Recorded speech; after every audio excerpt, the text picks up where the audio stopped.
මේ දළදා වහන්සේලා හතර නම බුදුරජාණන් වහන්සේගේ මුව මණ්ඩලයෙන් විහිදුන 84000ක් ධර්මස්කන්ධය ස්පර්ශ කළ දළදා වහන්සේ නෙමේ. ඒ දළදා වහන්සේලා හතර නම බිඳෙන්න එපා කියලා අදිස්ථාන කළා.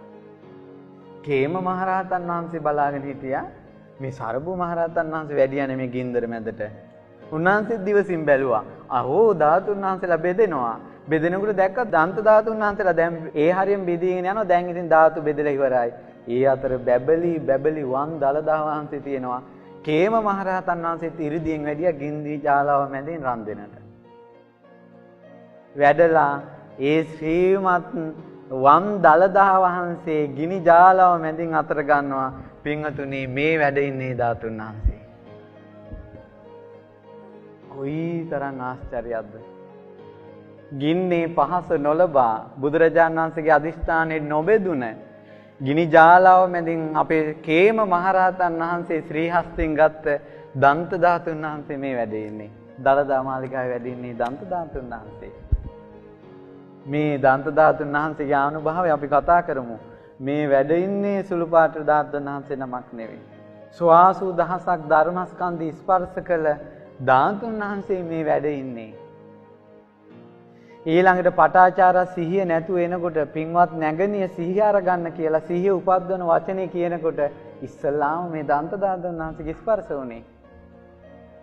අඟුලිමාල දමනය කරන බණපද ඉස්සල්ලාම ස්පර්ශ වුණේ මේ දන්ත ධාතුන් වහන්සේගේ. ලෝකේ අන්තාක් රහතන් වහන්සේලා බිහි වුණාද? ඒ සියලු රහතන් වහන්සේලා බිහි කරන ධර්මයේ ඉස්සල්ලාම ස්පර්ශ වුණේ කුමකද? මේ දන්ත ධාතුන් වහන්සේ. ලංකාවේ ඒ වෙනකොට රජ කරන්නේ කිස්සිරි මෙවන් රජුරුව. රජුරුවන් දුන්න රජුරුව හරසරින් දන්ත ධාතුන් වහන්සේ පිළිගත්තා.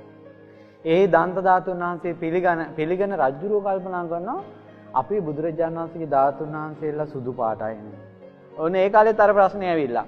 මේ දන්ත ධාතුන් වහන්සේ ටිකක් කහ පාටයි නේ. බොරු එකක්වත්ද?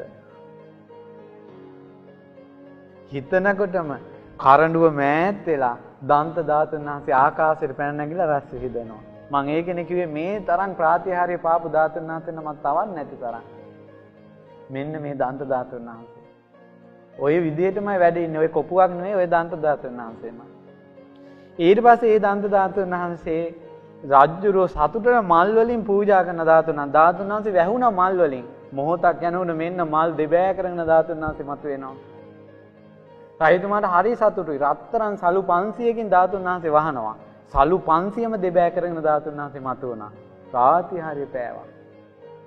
ඉතින් ඒ දන්ත ධාතුන් වහන්සේ පරම්පරාවෙන් රජවරු අතරට ආවා. පරාක්‍රම බාහු රජුරෝ අනුරාධපුරේ ඉඳලා පොළොන්නරුවට දන්ත ධාතුන් වහන්සේ පෙරහැරින් වඩම්මන්ට හදනකොටම වැස්ස වහින්න පටන් ගත්තා. රජුරෝ කල්පනා කළා දන්ත ධාතුන් වහන්සේ අතට අරන් මම මගේ රාජ්‍යයට යනකොට වැස්ස එනවනම් මගේ රජකමෙන් ඇති ඵල ප්‍රයෝජනේ මොකද්ද? මගේ රජකමේ ඉරිදියෙන් කොච්චර වැස්සාවත් මං දන්ත ධාතුන් වහන්සේ වඩම්මනවා කියලා මහා වරුසා ඇදහැරෙද්දී පින්වතුනි මාවතට දන්ත ධාතුන් වහන්සේ අරන් වඩිනකොට වැස්ස උඩින් ඇවිල්ලා පාරේ දෙපැත්තට වැටෙනවා මැදට වතුර වැටෙන්නේ නැහැ. අපේ දන්ත ධාතුන් වහන්සේගේ අනුභවය. දළදා මැදුරේ වැඩ ඉන්නේ දැන්.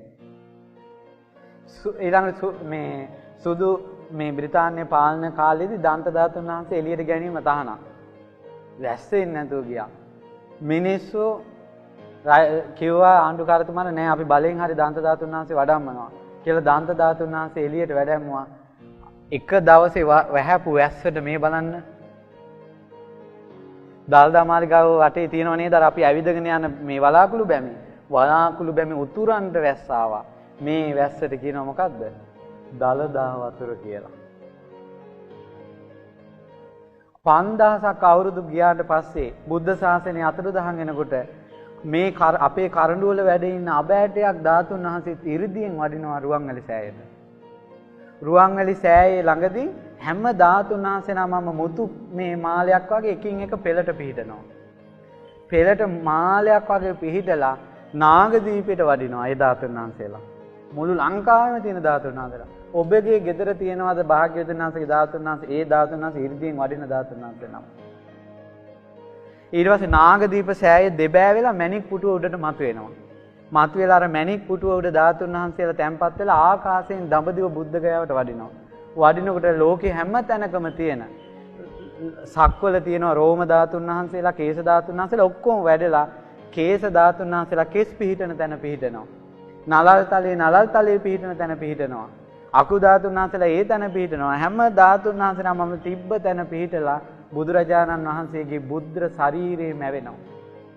යමා මහ පෙළහර පාලා කපුරු පිටක් දැවුනා වගේ දැවිලා යනවා. දෙවිවරු මිනිස්සු වඳිනවා, අඬනවා, වැළපෙනවා. භාග්‍යතුන් වහන්සේ අවසාන වතාවට ධාතු පරිනිර්වාණය. ලෝකේ සියලු බෝධි අතුරුදහන් වෙනවා. ලෝකේ සියලු පිළිම අතුරුදහන් වෙනවා.